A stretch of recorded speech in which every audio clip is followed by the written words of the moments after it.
Imagine walking into a brand new, local neighborhood deli. You step right up to the counter and you order their signature item. Right, the big specialty. Exactly. But what you actually receive is this completely dry, unseasoned piece of chicken just slapped between two slices of the completely wrong type of bread. Oh, wow. Yeah.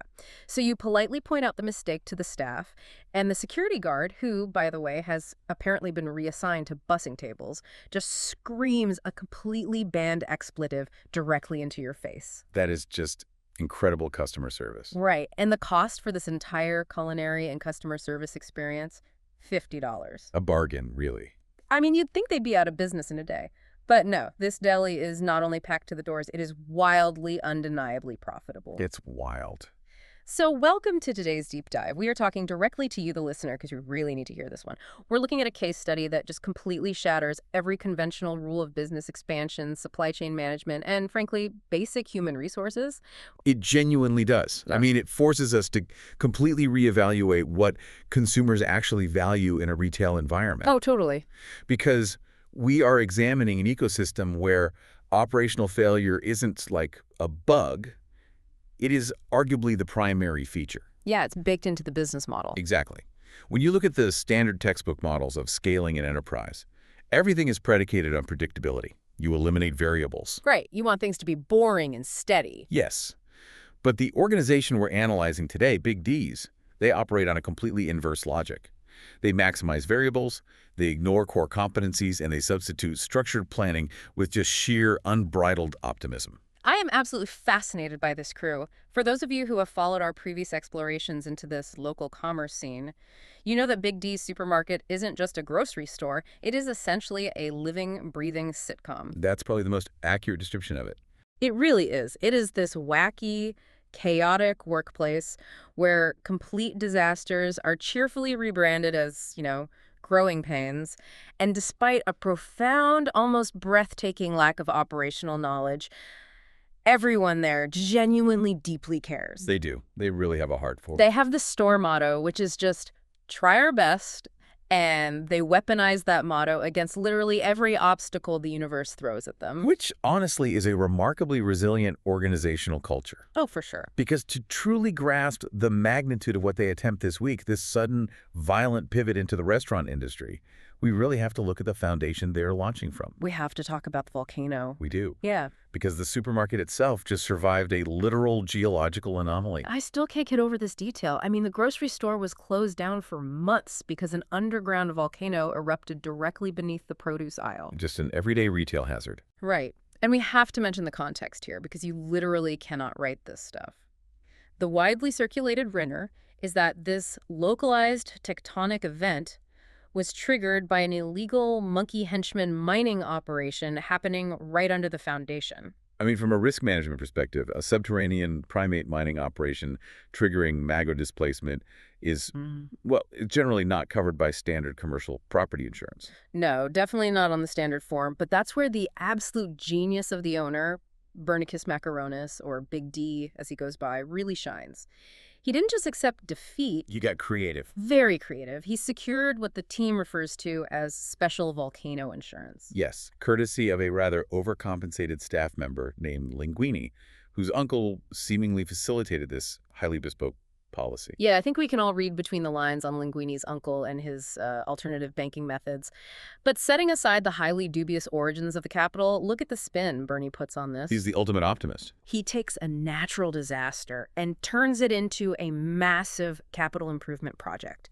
They take the insurance money, they push the walls back, they build out these massive new aisles, a huge new produce and gardening section, and they install these heavy-duty industrial AC units. The AC units are my absolute favorite detail in this whole saga. Why is that? Because they aren't just for customer comfort. They were installed to actively fight the lingering geothermal heat radiating through the floorboards from the magma chamber below. That is just amazing. It is. It's a beautiful example of adapting to your physical environment, however absurd that environment might be. It's a pure chaotic good. Now, we do have to pause for just a second because we need to acknowledge that the closure wasn't without its costs. Right, there was some attrition. Yeah, we have to pay a very respectful yet upbeat tribute to the staff members who were lost during the volcanic hiatus. So rest in peace to John Kwan and Jack Noodle. A tough loss for the team. Definitely. Jack, of course, is the brother of Johnny Cowboy, the store's notoriously grumpy inventory manager. They were a huge part of the neighborhood fabric, and they will absolutely be missed. It was a significant blow to their institutional knowledge, for sure. But the organization adapted quickly. They moved immediately to rehire Norma and Normie, bringing the headcount back up to full strength just in time for the grand reopening. You know, full strength at Big D's is a very relative term. Oh, absolutely. Because even with the shiny new aisles and the massive AC units fighting the magma, the store is in an absolute state of disarray. I mean, the back room is a disaster zone. Johnny Cowboy is drowning in this massive, totally inexplicable influx of frosting tubes and pharmaceuticals. An interesting combination of inventory. Right. There is zero floor space. And to make matters worse, someone hacked the store's internal loudspeaker system. The auditory environment alone sounds incredibly stressful. It does. It just randomly alternates between praising and mercilessly mocking Chief Squiggs, the hyper-paranoid security guard. Just constant psychological warfare. Exactly. So you have magma heat, literal mountains of frosting, and a rogue PA system gaslighting the security personnel. And this brings us to the core paradox of our deep dive today. Looming over all this chaos is an existential threat to the business. The mayor's citywide store integrity review process. The CW-SIR-RP. Right? The mayor's office sent a formal letter. They authorized the reopening of the supermarket, but they explicitly warned that an inspector is arriving next week. And they aren't just checking for expired milk, you know. No, this is much more serious. The letter literally cites an investigation into nefarious activities. They are coming to look into the rumors of butter laundering and the mob ties associated with Linguini's family. Which I would argue is a massive red flag. An audit of that nature, one that implies potential criminal liability and racketeering, would typically mandate an all-hands-on-deck crisis management protocol. You'd think everyone would be panicking. You freeze all non-essential operations, you sanitize your ledgers, you certainly don't start a new venture. But complicating this further, that exact same letter from the mayor also nominated Big D's Supermarket for a City Excellence and Commerce Award. It is the ultimate mixed message. I mean, you're being investigated for money laundering and nominated for a customer service trophy in the exact same envelope. The duality of local government. Right. Logically, you would think this is the moment for laser focus. The entire team should be scrubbing the floors, hiding any trace of illicit butter, and just preparing for the inspector. Any baseline business consultant would demand a complete lockdown of operations to prepare. But Bernie does not operate on baseline logic. I'm looking at this timeline, and it feels like pure psychological avoidance. Instead of prepping the supermarket, Bernie takes a sharp, screeching left turn. A massive pivot. He decides that the week before a federal-level audit is the perfect time to buy, lease, and launch a completely separate business in a completely new industry. He opens Big D's Deli. Exactly. Big D's Deli. And he doesn't just fund it, he completely guts the supermarket's defenses to do it. For the entire first week, he pulls his core essential team away from the grocery store. Leaving the flank exposed. Totally. He takes Chappie, the cashier manager, Chief Squiggs, the security guard, Slurms McKenzie, the technician and happiness manager, and Johnny Cowboy, the inventory guy. He leaves the grocery store essentially undefended right before the CW-SIR-RP inspector arrives. I have to ask you, why? Why take your most loyal soldiers away from the fortress right before a siege? It seems counterintuitive, I know. But if we look at behavioral patterns in high-stress executive leadership, particularly in the startup sector, this is actually a known phenomenon. Wait, really? Yes.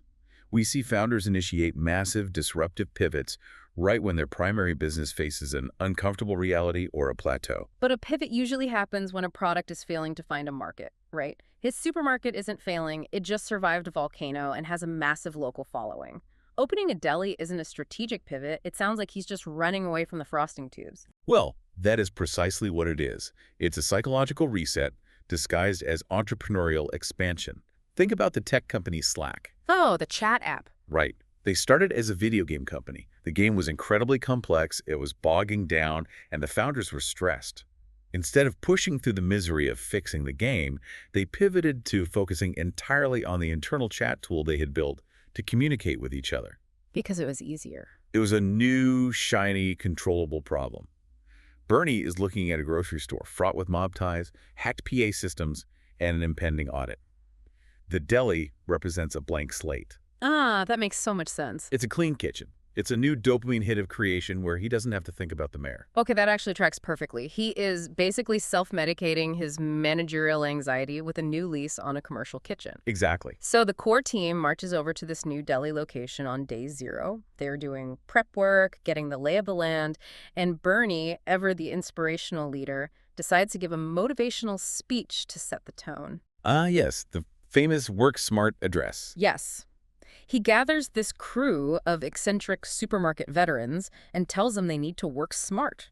Now, you might think the rest of the speech is about, I don't know, culinary excellence or neighborhood hospitality. One would hope. But no, he tells them to work smart to make sure funds go toward paying the bills because, and this is a direct quote here, they can't afford a lawsuit. Incredible leadership. He literally tells his staff, can't get started if we're hit with that. It is a breathtakingly honest piece of expectation management. He isn't aiming for a Michelin star. He is aiming for a lack of civil litigation. And he is entirely justified in setting the bar at, please don't get us sued. Because the very moment this team steps into the kitchen, we witness a monumental, almost staggering lack of transferable skills. They are encountering a profound skills gap.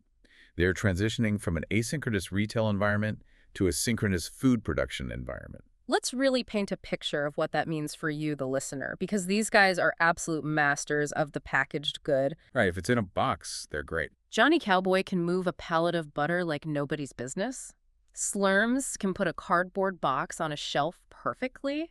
Chappie knows how to scan a barcode in his sleep. They know how to handle food when it is safely sealed in plastic and cardboard. But raw ingredients are a different story. Exactly. When they walk into this deli kitchen, they are looking at raw ingredients and industrial appliances like they are ancient alien artifacts. Because proximity does not equal competence. Just because you work near a frozen pizza all day does not mean you understand the thermal dynamics of a commercial oven. The existential questions that arise on day 0 are just hilarious. I mean, someone genuinely asks out loud, is this a fridge or a freezer? They just don't know. They're just staring at a metal box, hoping it will reveal its purpose to them. Another staff member picks up a loaf of bread and asks, completely earnestly, how do we cook bread? As if it's raw dough. Right.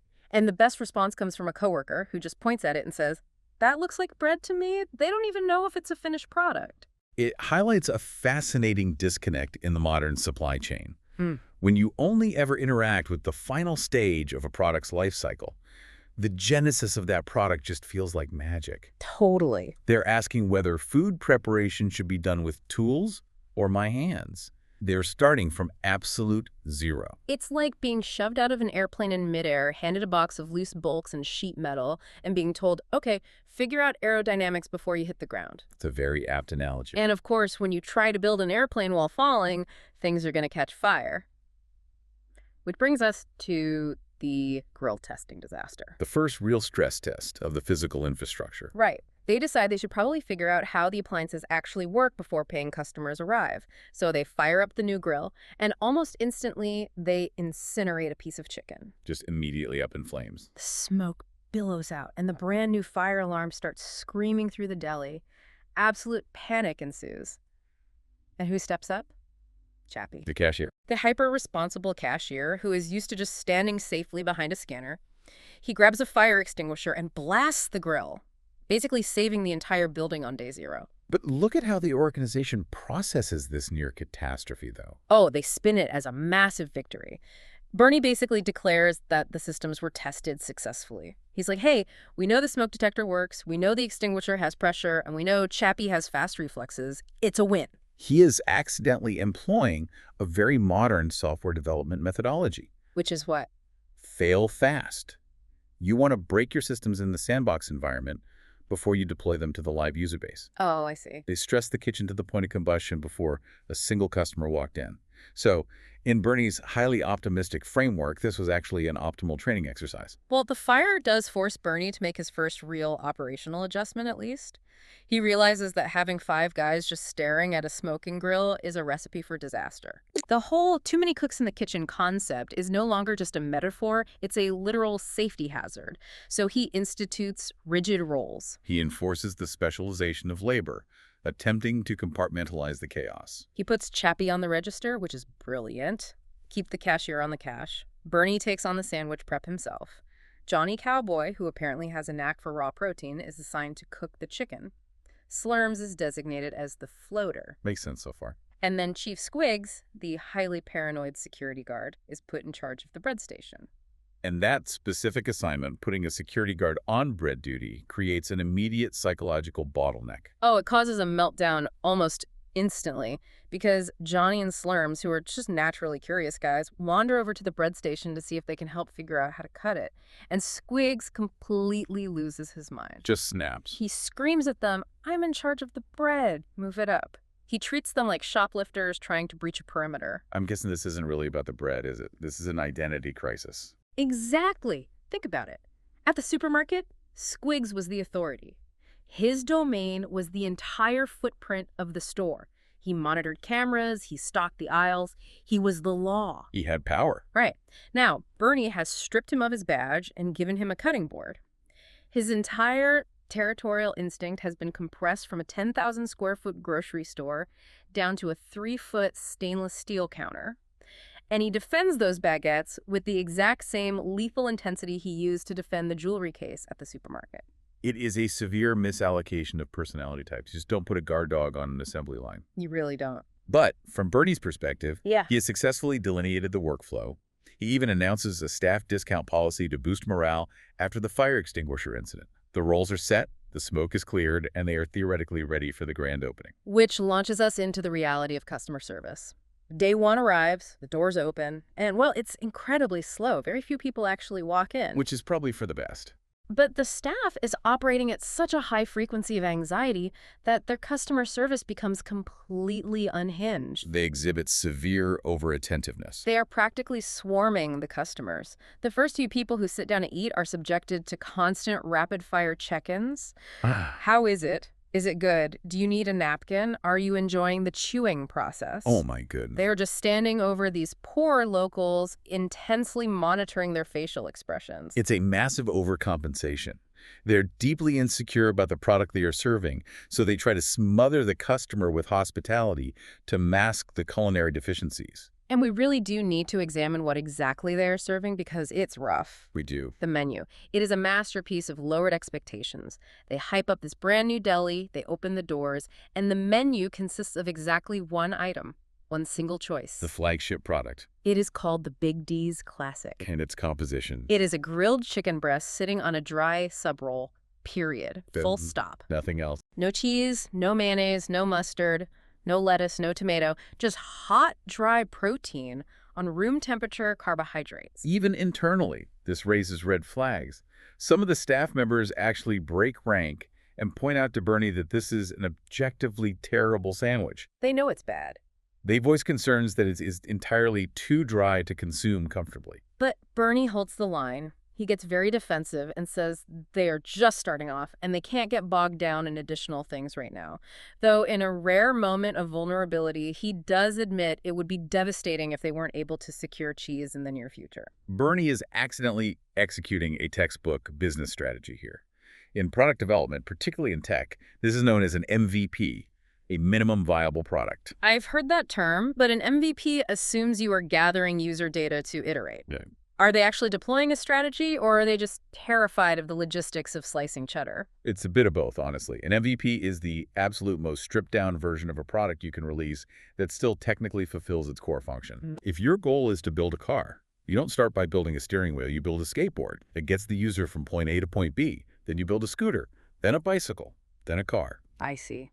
Bernie isn't trying to build a gourmet Italian hoagie on day one. His core hypothesis is simply, can this specific group of chaotic individuals successfully apply heat to poultry, place it in bread, and successfully exchange it for currency?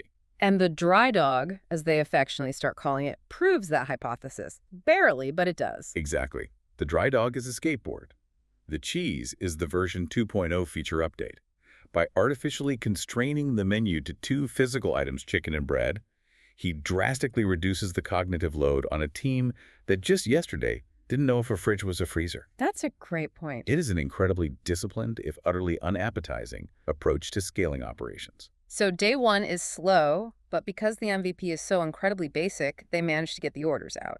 The team feels a false sense of mastery. They survived, they lock the doors, turn off the lights, and go home to celebrate. And disaster strikes. And in doing so, they commit a catastrophic operational error. They encounter the realities of organic chemistry. They just leave everything out on the counters. All the raw chicken, the bread, the prep stations, they don't put a single thing away. And when they arrive the next morning, they are hit with the smell of absolute decay. Oh, I can only imagine. Every single ingredient has rotted overnight. It is a brutal lesson in the laws of thermodynamics, but you have to view this through their specific experiential lens. What do you mean?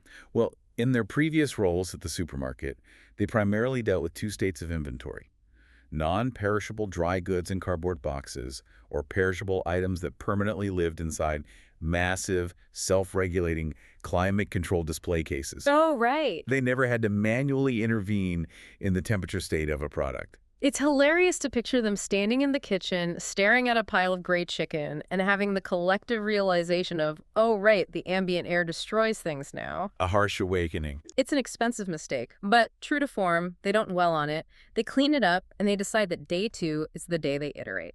They decide it's time to upgrade the MVP. The introduction of the first variable. The staff orders lettuce. They proudly upgrade the menu to the Big D's Classic Plus. It is chicken, bread, and a single leaf of lettuce. A bold move.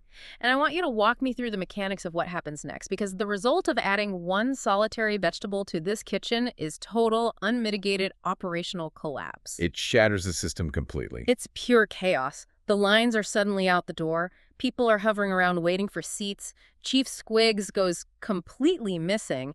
In action, he just abandons the bread station entirely. The stress was too much. Order slips are falling on the floor. Sandwiches are stalled on the line because the chicken isn't cooked.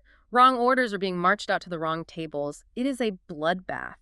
How does a piece of lettuce do this to a business? It comes down to the fragility of untested supply chains and the exponential math of dependencies. Okay, unpack that for me. On day one, the workflow was a binary straight line. Step 1, cook chicken. Step 2, put on bread. Step 3, give to customer. There are only two variables to synchronize. But when you introduce lettuce, you aren't just adding one step. You're adding a massive new web of dependencies. Because the lettuce has to be prepped, right? Precisely. The lettuce must be received, washed, dried, torn to the correct size, and stored at the correct temperature on the prep line. That is 5 new microtasks. Just for one leaf. Furthermore, you have introduced a new point of communication failure. The slip at the register no longer just says one sandwich.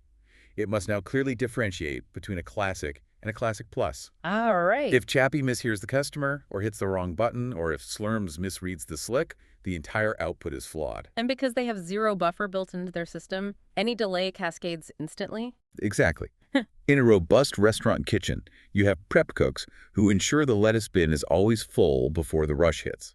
Big D's Deli has no buffers. They are operating at the absolute razor's edge of their cognitive bandwidth, just trying to keep the chicken from catching fire. Yeah. The lettuce was the straw that broke the camel's back. It introduced decision fatigue into a system that was barely surviving on pure reflex. The lettuce broke them.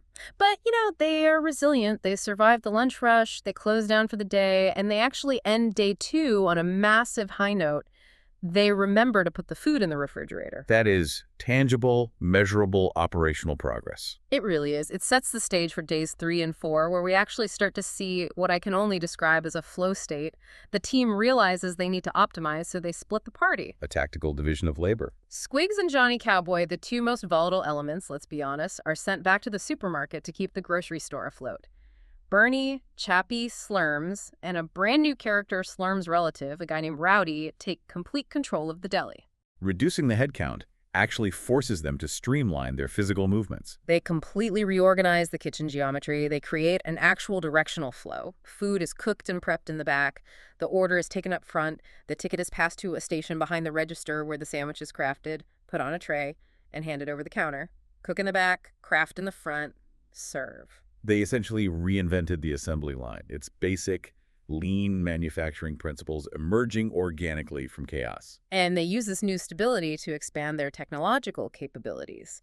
They purchase a new fountain drink machine that has 6 different options. Oh, a major upgrade. And huge milestone here, they finally introduce condiments. Ketchup and mayonnaise are officially in the building. But as with every technological leap at Big D's, the new hardware creates an immediate, unforeseen bottleneck. Of course it does. The morning of day 3 is incredibly slow. They only have 4 customers all morning. And hilariously, all 4 people order just a single drink, no food. But when the afternoon rush hits, the drink machine becomes the primary antagonist of the story. The interface creates massive confusion. There is a total breakdown on the floor regarding what constitutes a normal cola versus a diet cola. Just panic over the syrups. Exactly. Chappie is ringing things up, the slips are printing, and nobody knows which brown liquid is which. Orders are going out to tables completely botched just based on the sodas.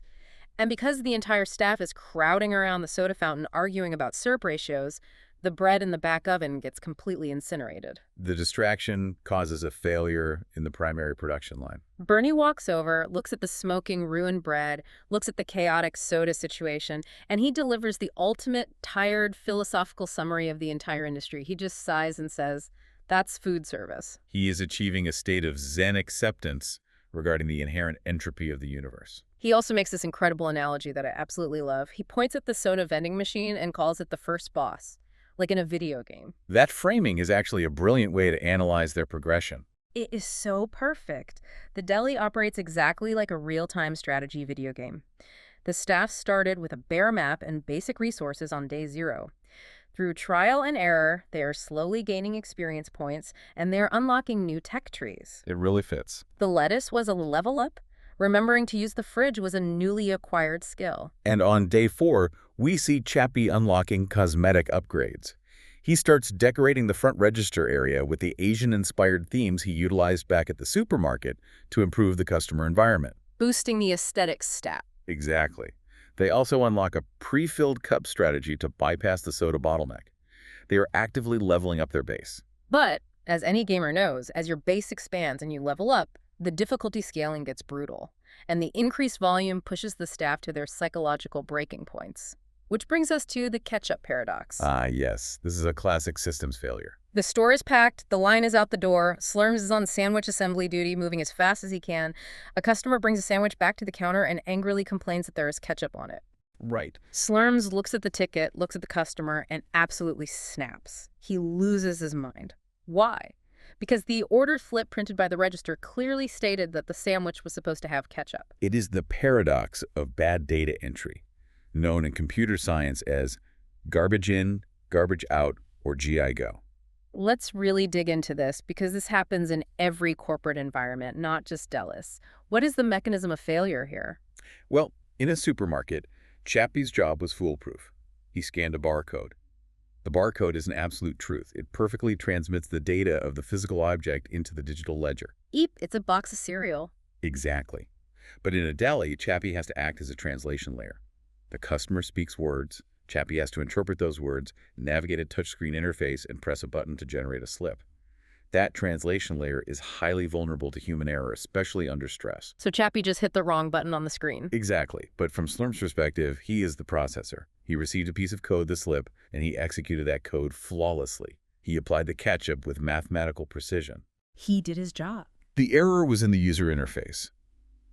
But in a high-stress, low-communication environment, Slurms doesn't see a systemic data entry error. He just sees a customer rejecting his perfectly executed labor, and he sees Chappie's mistake making him look incompetent. It is incredibly demoralizing. It totally is. He feels completely betrayed by the system. He even mutters later, "Everyone's got in my way today. The stress is palpable." Customers in the dining room are reporting hearing this massive, echoing yelling match happening in the back kitchen. Tension is boiling over. Someone left a fridge door open, and the warning beep was just piercing through the entire restaurant while the staff screamed at each other about who was responsible. The operational environment is rapidly degrading into hostility. It culminates in this incredibly cinematic, haunting image. After this brutal day, they close up the shop, turn off the lights, and there's just a single, mysteriously wrapped sandwich left sitting completely alone on the floor in the center of the lobby. Oh, wow. No one knows who made it. No one knows who dropped it. It is just an artifact of the chaos. A monument to their struggle against the lunch rush. Exactly. So, what does a team do when their systems are failing and they are stretched to their absolute psychological limits? They lean into their bizarre corporate philosophy. Let's look at days 5 and 6, where we see the emergence of economic slight and sky-high ambitions. This is where Bernicus's highly unique worldview really begins to dictate the macro strategy of the business. Day 5 kicks off with more kitchen upgrades. They expand the dining room to hold more people, and they engage in massive morning food prep to get ahead of the rush. But during this prep, they hit a serious moral dilemma. The chicken incident. A large batch of chicken gets burnt on the new grill. It's not completely incinerated into ash, but it is definitely heavily charred. Bernie and Chappie are staring down at this ruined protein, and they both agree out loud to each other that they would personally eat it. Of course they would. Bernie literally justifies it by saying, "It's still chicken after all." But surprisingly, they actually make the correct operational decision. Acknowledging baseline health and food safety regulations, they reluctantly decide to throw the burnt chicken in the trash. Which is a huge step for them. It shows restraint. But then, in the very next breath, they immediately qualify that decision by declaring that the deli will officially adopt a policy of food safety light. Bernie states they are not going to be overly strict moving forward. Food safety light. That is a phrase that would trigger an immediate shutdown by any municipal health inspector. Instantly. But if we analyze this objectively, how does this policy reflect their foundational organizational motto of, "We're trying our best"? I think it's the ultimate manifestation of it. Trying our best doesn't mean aiming for perfection. It means aiming for pragmatism. Right. They recognize that the rules of the health department exist. They acknowledge that serving charred chicken is a violation of the ideal culinary state. But they also have a fast-paced business to run. The word light implies a necessary flexibility. They are promising not to intentionally poison you, but they are also signaling that they might not calibrate their meat thermometers every single morning. It's a highly optimistic, incredibly reckless approach to health codes. It is a risk tolerance calibration. They are actively searching for the exact line between gross negligence and Michelin star rigor, and they are planting their corporate flag firmly in the middle. And Bernie is feeling emboldened by this new philosophy. He declares it's going to be a big day. But his optimism is clashing with his growing frustration over consumer behavior. The soda problem. He is noticing a trend that is infuriating him. People keep coming in, waiting in line, and ordering just a single fountain soda and no sandwich. From a throughput perspective, this is a valid concern. These customers are taking up queue time and register bandwidth for incredibly low-margin transactions, slowing down the delivery of the high-margin protein products. Right, so Bernie floats a genius, totally illegal, completely unhinged idea. He wants to institute a soda without a sandwich fee. Which is astounding. He wants to financially penalize customers at the register for not buying food. And when his staff frantically tries to explain to him that he literally cannot charge people a punitive fee for simply buying a product they have listed on the menu, Bernie delivers this legendary quote. He says, "Economics isn't all it seems to be here." He is wholesale rejecting classical market theory. He is trying to force bundled purchasing through aggressive punitive pricing, which is a tactic you usually only see in monopolies. He's acting like a rogue utility company. And the irony is they're finally expanding the menu to give people a reason to buy food. They have cucumbers, they have tomatoes, they have lettuce. The tech tree is fully unlocked. But what are the customers actually ordering? The dry dog special. Yes. The overwhelming majority of orders are just chicken and bread. The customers have spoken and they actively reject the upgrades. They want the dry, featureless, original MVP. But despite the soda frustrations, Day 5 ends up being a massive operational success. Minimal mix-ups, no kitchen fires, the flow of Bernie cooking, slurms on the register, Chappie prepping the bread, and Rowdy running the food to the tables is actually harmonizing. Which unfortunately lulls them into a dangerous false sense of security heading into day 6. Oh, day 6 is a cinematic masterpiece of disaster. First of all, because volume is increasing, they decide they need to hire some extra help just to handle the dining room maintenance. They bring in this new guy to mop and wipe down tables, and this new employee is, well, he's an enigma. The shape-shifting cleaner. Exactly. He introduces himself to every single staff member using a completely different name. He tells Chappie he's John, he tells Bernie he's Phil, then he's Larry, then he's Bobby. Nobody in the entire building has any idea what this man's legal name is. From a human resources and liability perspective, this is a massive, screaming red flag. It is a fundamental security risk to have an unidentified alias-using individual with access to your cash register and food supply. But how does the management at Big D's process this threat? They just roll with it. They don't check his ID. They don't call the police. They spin it as eccentric local flavor. Incredible. They treat it like, oh, that's just our new cleaner who might be in the witness protection program or possibly a four-dimensional being. Who knows, as long as he mops up the spilled Diet Cola. It's that unbridled optimism overriding basic survival instincts. They have cultivated an incredibly high tolerance for ambiguity within their workforce. They have to, considering the self-inflicted wounds they suffer next. The store opens on day 6, and almost immediately, Bernie is falling massively behind on the sandwich line. The tickets are piling up, and he is paralyzed. Why? Because of a catastrophic typo. The massive new menu board they printed and hung above the register proudly offers sandwiches on whole wheat bread. And crucially, they only stock white bread. Right. They don't own a single grain of wheat. So customers are looking at the board, explicitly ordering whole wheat, and Bernie is standing in the back staring at a mountain of white bread, unable to fulfill the literal text of the ticket. It causes a wave of angry customers arguing with the cashier all day long until someone finally climbs up and tapes over the sign. This is a massive UI/UX failure. The user interface, the menu is making promises the back-end architecture cannot support. On top of that, the new public bathrooms finally have their grand opening, which implies they were operating a high-volume restaurant for 5 days without a working bathroom, which is terrifying. By the end of the day, Chappie is forced onto the sandwich line to help Bernie. The ticket volume is insane, and every single employee is physically and emotionally exhausted. And this is the crucial reality-bending data point of this entire deep dive. Despite the whole wheat lies, the aliases using janitor, and the utter exhaustion, the store is wildly, undeniably profitable. Okay, this is the big reveal. I need you to explain this to me, because when I saw the pricing model in the source material, my jaw hit the floor. The reason they are generating so much revenue is because they are charging exorbitant extortion-level prices. A standard fountain soda, $10. A $10 beverage in a paper cup. And the sandwiches. The dry piece of chicken on the white bread that you didn't even want because you ordered wheat. $50. $50 for a single sandwich. It is staggering. So you are the expert here. How does this happen? Why are consumers willingly handing over a $50 bill for absurdly priced, incorrectly made food served in a chaotic environment? Is this a status symbol? Is the terrible service part of some artisanal, interactive theater charm? It is a brilliant question, and to answer it, we have to move out of classical economics and into behavioral economics. We're looking at a bizarre fusion of what we call Veblen goods mixed with hyper-local authenticity premium. So you're saying this dry sandwich operates like a Rolex, where the absurd price tag is actually the selling point? Walk me through that logic. Exactly.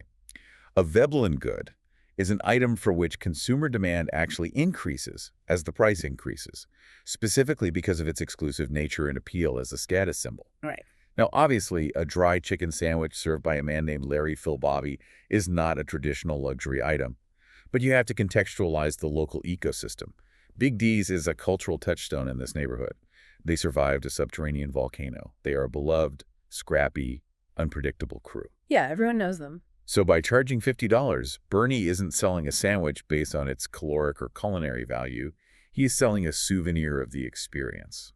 Oh my gosh. You're saying people are paying $50 just to say they survived the Big D's deli experience. It's like buying a t-shirt at a rock concert. It's performative consumption. And consider the macro trend in retail right now. We live in an era of sterile, corporate, ultra-optimized fast food chains. Every transaction at a drive-thru is frictionless, scripted, and utterly devoid of genuine human interaction. Exactly. Big D's offers extreme, visceral friction. You might get yelled at by a paranoid security guard. You might get the wrong bread. You might witness a blazing argument about a beeping fridge. Very true. That chaos is perceived by the consumer as radical authenticity. Consumers are so starved for real human connection and localized neighborhood narratives that they're apparently willing to pay a massive premium just to feel something when they buy lunch. That is profound. They aren't buying lunch, they are paying a cover charge to be an extra in a real-life sitcom. And the financial ledger proves it's working. But structurally, a system built on chaos and premium pricing is about to face its ultimate stress test. Because the weekend arrives, and the A-team returns. We are moving into days 7 and 8, the weekend crash out. This is where we see the catastrophic limits of scaling volume without simultaneously scaling communication protocols. It's day 7, Saturday. The veterans from the supermarket return to the front lines. Rowdy leaves, but Chief Squiggs and Johnny Cowboy are back from the grocery store. Bernie holds a massive team meeting before the doors open and delegates the roles for the weekend rush. Chief Squiggs is assigned to bussing tables and delivering orders to the dining room. Chappie is on the sandwich prep line. Johnny Cowboy is manning the drinks. Slurms is doing raw food prep, and Bernie is running the main register. In theory, if you draw that out on a whiteboard, it is a fully staffed, compartmentalized operational structure. In reality, the moment the doors unlock, it is an immediate descent into madness. Almost instantly, Chief Squiggs, who, remember, is inherently combative and territorial, slips up. He serves a customer the completely wrong order. The customer naturally points this out and complains. The standard retail interaction. And Squiggs, rather than apologizing, just drops a completely banned, incredibly harsh swear word right in the customer's face. A word so bad it cannot be repeated on this deep dive. The customer service metric immediately plummets from eccentric charm to active hostility. And it visibly shakes the entire team. The morale tanks. To make matters worse, the coordination between Johnny's drink station and Chappie's sandwich station is completely non-existent. Johnny is making drinks for tickets Chappie hasn't started, and Chappie is finishing sandwiches for tickets that don't have drinks. Total misalignment. The front counter is just a traffic jam of unmatched items. And this is when Bernicus, the leader, the founder, the captain of the ship, employs my absolute favorite managerial tactic in the history of business. A strategic retreat. He fakes a medical issue. The line is out the door, the tickets are piling up, people are yelling, and Bernie just suddenly clutches his side, claims he has a medical issue, abandons the register, the central nervous system of the entire restaurant, and goes to hide in the back prep area where it's quiet. It is a hilarious, incredibly human survival tactic, but it is also a complete devastating abdication of leadership during a critical surge. He leads the team entirely rudderless. And the result is the climax of the week. Absolute unmitigated disaster. Because Bernie abandoned the register, the ticket system collapses. Whoever jumps on the register doesn't know the shorthand. Wrong orders after wrong orders are being pumped out of the kitchen. Customers who have been waiting 45 minutes for a dry sandwich are just standing up and leaving in frustration. And this creates a new problem. A huge one. Here is where the routing logic completely breaks down. New customers walk in, sit down at the dirty tables vacated by the angry people, and Chief Squiggs accidentally serves the new customers the food that was meant for the people who just walked out. It's an informational black hole. The chain of custody for a sandwich is completely severed. Tickets are overflowing everywhere. The printer is just spitting paper onto the floor, and then the ultimate sin occurs. The fatal flaw of the entire enterprise: they run out of chicken. A total supply chain failure. Not that the chicken isn't cooked. They are completely out of raw inventory in the entire building. There is no more protein. Yet there are still dozens of people sitting in the dining room waiting for their $50 dry chicken sandwiches. This is exactly what happens when supply chains are managed by feel rather than by data. Johnny Cowboy is the inventory manager for the entire supermarket. He knows how to track pallets. But Bernie assigned him to pour diet colas. So the one man capable of monitoring the core asset depletion rate was distracted by ICE ratios. It is so catastrophically bad that at the very end of the day, there is one final customer still standing at the counter demanding their food. And Johnny Cowboy, out of pure frustration and lack of chicken, literally barks at them. He physically intimidates them, yelling at them to get out of the store because they aren't getting anything. Which, incredibly, is how they officially close out day 7. So I have to pose this to you. How does this leadership team react to a total systemic collapse? Do they sit down and analyze the workflow? Do they role-play customer interactions? Do they train the staff on the POS system? They engage in pure, unfiltered panic buying. The nightcap of day 7. Bernie looks at the smoking crater of his restaurant and calls it growing pains. And his solution to these growing pains is to just throw capital at it. Late that night, they buy surplus everything. They order pallets of raw chicken, towers of bread, crates of lettuce, mountains of cups and trays, and they even buy brand new deluxe multi-rack editions of bread ovens and high-capacity grills so they can cook more food at once. They are attempting to solve a software problem with hardware. What do you mean by that? Well, the physical capacity to cook food wasn't the issue. The failure was in the software, the communication, the ticket routing, the inventory tracking, and the emotional regulation of the staff. Buying a larger grill will not fix the fact that Squigs is swearing at patrons or that they can't match a printed slip to a physical tray. Oh, totally. But buying physical objects provides the illusion of control. It makes Bernie feel like he's taking decisive executive action. That makes perfect sense. It's easier to buy a grill than to teach a security guard empathy. But moving into day 8, the final day of their first week, they do actually make one very smart software adjustment. They decide to slim down the menu to speed things up. They officially ban ketchup from the kitchen, and they ban cucumbers. Why? To avoid what they formally diagnosed as green confusion with the lettuce. That is actually a brilliant piece of error-proofing, known in lean manufacturing as poke-yoke. Poke-yoke. Yes, if having 2 different green vegetables on the prep line causes your highly stressed staff to misread slips and build the wrong sandwiches, you don't train them to read better, you just eliminate one of the green variables. You design the physical environment so the mistake is literally impossible to make. And it actually helps. Chappie, who is back on the register, notes that it is way easier to take orders without people customizing their condiments. However, because this is Big D's, a brand new, inexplicable glitch appears in the system. Somehow, all day long on day 8, Chappie keeps accidentally ringing up chicken nuggets on the customer's slips. A phantom menu item. The deli doesn't serve chicken nuggets. They don't even own a deep fryer. But this item keeps appearing on the tickets in the back, sending Slurms and Bernie into a panic because they are frantically searching the kitchen for nuggets that don't exist in this dimension. How does a cashier repeatedly ring up an item they don't sell? We have to assume this is an artifact of the POS software itself. Perhaps they bought a refurbished register system from a defunct fast food chain, and the nugget button is still active on the touchscreen. Oh, that would do it. Under extreme stress, Chappie is likely falling back on muscle memory, blindly hitting the screen where a chicken sandwich button logically should be, but striking the legacy nugget button instead. The interface is actively betraying the user. It's so funny to picture them screaming about nuggets in the back. The stress of the weekend is so high that a legitimate philosophical split occurs in the ranks. Johnny Cowboy and Chappie, the 2 guys dealing with the complex front-end matching of slips to trays, pitch a massive pivot to Bernie. They want to abandon food entirely. They argue that they should pivot the entire business model to just being a drink shop. They argue that sandwiches are too intricate, too fraught with error. They want to reduce the operational complexity down to a single manageable variable, dispensing liquid into a cup. But Bernie stands his ground. He declares with true, stubborn founder energy, "It's a deli. We serve sandwiches." He absolutely refuses to pivot the pivot. He is defending his core vision, even if the execution of that vision is fundamentally flawed. And the week wraps up with one final, poetic moment of Big D's customer service. Johnny Cowboy kicks out another customer, the very last customer of the week. But this time, the staff universally agrees it was entirely justified. The customer came up, complained the order was wrong, but then aggressively refused to articulate what they actually wanted differently, so Johnny just barked them right out the door. Strict boundary enforcement to close out the ledger. And they survived. Week 1 is officially in the books. The staff is completely depleted, practically traumatized by the concepts of bread and lettuce. But they open up the books, they look at the ledger, and they aren't in debt.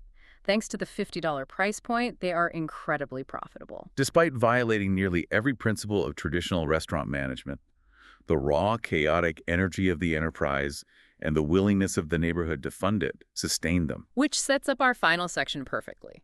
Because we actually have an exclusive look into the mindset of someone who lived in those trenches all week. We have an inside scoop interview with Chappie, the hyper-responsible cashier manager who worked through the fire extinguisher incident, the whole wheat typo, and the phantom nugget glitch. A real frontline perspective. Exactly. We reached out and asked him, how much is the deli like the supermarket? How are they different? His answer provides an incredibly lucid, ground-level analysis of the psychology of retail versus food service. Okay, I am going to read Chappie's exact quote here because it is a masterpiece of workplace observation. He said, Working at the brand new Big D's Deli is much different than Big D's supermarket. The deli is much more fast-paced, requiring everyone to be working closely together all to make a sandwich. Whereas at the supermarket, everyone can kind of work on their own thing. Right, the isolation. He goes on. At the supermarket, I know Johnny's out back pulling boxes off the shelf, and I know it's probably a mess in the back room. But I'm taking care of the registers out front, and I know he's taking care of things out back. They may be behind on stocking shelves, but there's usually enough on the floor that it's not really an issue at all. The buffer of inventory. He continues, there's occasionally urgent and critical issues, but it's not common. But in the deli, it feels like everything's an urgent and critical issue. Having that cooked chicken cut and ready to go on the sandwich is the lifeblood of the whole store. If someone's not doing their jobs, customers aren't getting their food, and they're getting mad, we all rely a whole lot more on each other to get everything done. It's a very different change of pace. But I gotta tell you, I do love making sandwiches. That is a brilliant articulation of the fundamental shift they experienced. He perfectly outlines the difference between asynchronous parallel play and highly synchronized synergy. Let's unpack that concept of parallel play because it feels so true to anyone who has worked in retail. In an asynchronous retail environment like a grocery store, tasks are entirely decoupled. Chappie operates at the front, Johnny operates in the back. Johnny can be terrible at his job for 3 solid hours. He can be buried under frosting tubes, and Chappie won't feel the immediate impact at the register because there is a massive physical buffer of inventory already sitting on the shelves. Oh, yeah. The customer still gets their box of cereal, time is flexible, the feedback loop is slow. And the deli kitchen destroys that buffer. Exactly. The deli is hyper-synchronized, there is zero buffer. If Johnny doesn't cook the chicken at exactly 12:02 p.m., Chappie cannot build the sandwich at 12:03 p.m., and the customer is aggressively demanding a refund at 12:04 p.m. It's instant. The feedback loop compresses from days down to seconds. That's why Chappie notes that everything feels like an urgent and critical issue. Synergy isn't just a corporate buzzword on a motivational poster in a kitchen. It is, as he accurately identifies, the lifeblood. If one single node in the network fails, if Squigs abandons the bread, the entire system crashes instantly. It takes isolated, eccentric individuals who are used to working in their own little silos and forces them into a high-pressure, totally interdependent web. No wonder Squigs was swearing at people and Bernie was faking medical emergencies to hide in the back. They were violently stripped of their isolation. It is a profound shock to their established working culture. It requires a level of emotional regulation and immediate communication they have never had to practice. And yet, look at the very end of his quote. Despite the fire, the stress, the angry customers, the phantom nuggets, and the sheer exhaustion, Chappie ends it by saying, with this incredibly upbeat, heartwarming sincerity, I gotta tell ya, I do love making sandwiches. That is the unquantifiable variable of intrinsic motivation. Yeah. Despite the systemic failures, he found genuine joy in the tangible creation of a physical product. It is so sweet, and it brings us to our final synthesis. What an unbelievable journey week 1 of Big D's Deli has been. They took a crew of eccentric grocery workers, threw them into a literal pressure cooker, broke every rule of restaurant management, charged $50 for dry chicken, and somehow emerged profitable and smiling. It serves as a reminder that business success isn't solely dictated by perfect systems. It's heavily influenced by momentum, adaptability, and occasionally sheer dumb luck combined with immense local goodwill. But as we wrap up, I want to leave you, the listener, with a few massive hanging threads, because the story is far from over. Remember, the supermarket still exists, and next week is the mayor's CWARP inspection. The dual existence of the enterprise is about to collide. Will the supermarket pass the integrity review, or will the rumors of mob tide, volcano insurance, and butter laundering finally catch up to them? And on the exact same day, will they win the City Excellence in Commerce Award? The juxtaposition is thrilling. And what about the deli? Will they master the lettuce dependency? And we cannot forget the final detail of the week.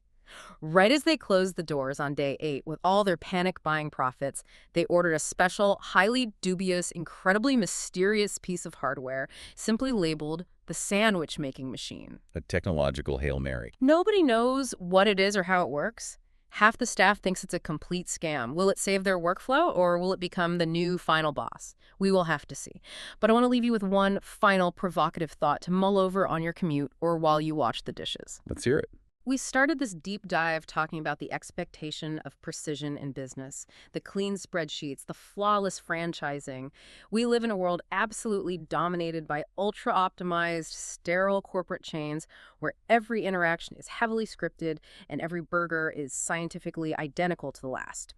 So, my question for you is this: is the chaotic, overpriced, mistake riddled charm of Big D's actually the true future of local commerce? Are consumers so deeply starved for genuine, unpredictable human connection that they will happily hand over $50 for a burnt chicken sandwich just to feel like they're a living part of a real neighborhood story? It asks whether we are beginning to prioritize the raw experience of humanity, flaws and all, over the sterile perfection of the product. Exactly. When the spreadsheet is mathematically perfect, maybe the business is just a little bit dead. But at Big D's, the spreadsheet might be on fire, the janitor might have four names, and the chicken might be missing. But without a doubt, everyone in that building is alive, and they are trying their best.